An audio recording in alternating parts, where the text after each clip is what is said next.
Hi అండి. This is doctor Srivani, MDS periodontics and oral implantology.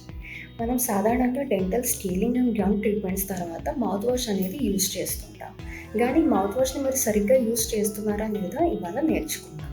Mouth wash అనేది ఎలా పెడితే అలా ఇప్పుడు బయట షాప్స్లో కొనుక్కొని వాడుకోకూడదండి. It should be used only after dental cleaning by a dentist in a dental clinic and only for 14 days. So morning and night 2 times మనం టూత్ బ్రష్ చేయాలి అండ్ టంగ్ క్లీనింగ్ చేయాలి. ఇలా చేసిన హాఫ్ అన్ అవర్ వరకు మనం ఏమి కూడా tea, coffee or any kind of food అనేది అవాయిడ్ చేయాలి. ఆ తర్వాత 30 minutes వరకు ఇలా మనం పాటించాలి.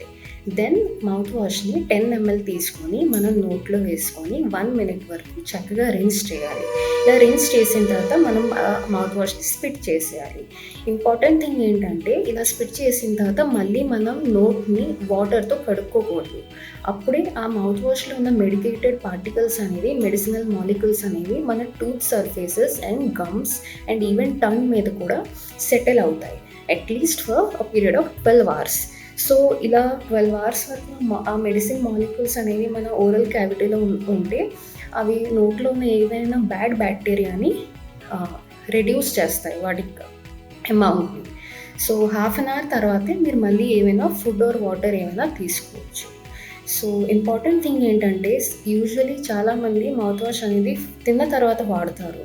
సో అలా చేస్తే దాని బెనిఫిట్స్ అనేవి మీకు ఏవి కూడా ఉండదు. సో ఇక నుంచి మౌత్ వాష్ యూస్ చేసేటప్పుడు ఈ స్టెప్స్ అయితే డెఫినెట్లీ ఫాలో చేయండి.